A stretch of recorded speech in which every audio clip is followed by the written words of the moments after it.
Prime Minister vows to enforce Road Traffic Act, commits to increase the availability of government assets to the private sector, and calls for regional unity to tackle mutual threats. You're watching Jamaica House Weekly. I'm Lorraine Mendez. Prime Minister Andrew Holness has promised that persons who breach the Road Traffic Act will face the penalty. He says this will be done through the employment of visible and high levels of enforcement by the state. The chairman of the National Road Safety Council was adding his voice to the debate on the 2016 Road Traffic Act in Parliament last Tuesday. The new provisions and modifications to the new road traffic bill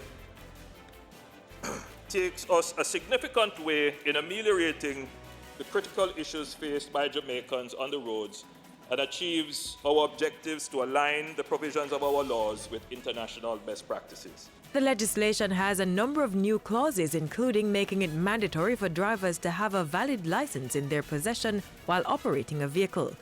Restrictions to handheld electronic devices while driving are also included in the new Road Traffic Act. The Prime Minister also told Parliament that the accompanying regulations were far advanced and would address measures such as tire tread depth, operating dark-tinted vehicles, and transporting hazardous materials. At a function Tuesday evening, Prime Minister Holness pledged support for the private sector by promising to make more government assets available to investors through divestments and listing on the Jamaica Stock Exchange. If we want to move from poverty to prosperity, what you need to do is to strengthen the regulatory arm of government so that it can divest itself of assets to the private sector.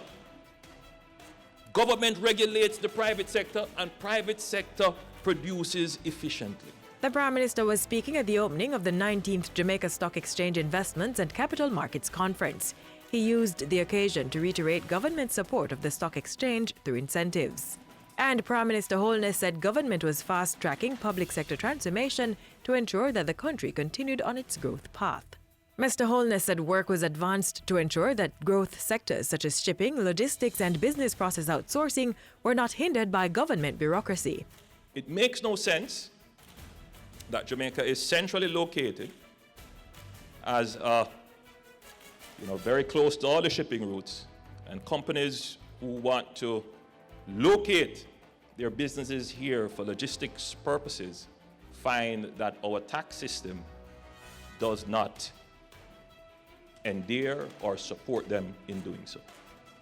We are literally just throwing away that advantage. On Wednesday, Prime Minister Andrew Holness was in Punta Cana, Dominican Republic for the 5th summit of the Community of Latin America and Caribbean States, CELAC. In his address to the conference, Mr. Holness called on member countries to band together in the face of mutual challenges. He pointed specifically to security, poverty, climate change, and pending changes to the international banking system. Back in Jamaica, Prime Minister Andrew Holness reacted with deep sadness at the passing of sporting great and broadcaster Lloyd Lindbergh Lindy de la Pena. Mr. de la Pena, who was 89 years old, died peacefully at his home Thursday morning. Prime Minister Holness said Mr. de la Pena would be best remembered for his sterling contribution in the fields of sports and broadcasting. In 1948, de la Pena broke barriers by becoming the first Jamaican to play professional football in England. He later headed the sport department at the now-defunct Jamaica Broadcasting Corporation, JBC. Calling him one of the greats, Prime Minister Holness recalled that de la Pena's talents also extended to track and field, cricket and golf. Lindy de la Pena is survived by his 2 daughters. And that's it for Jamaica House Weekly. Join us again next time for more of the stories coming out of the office of the Prime Minister.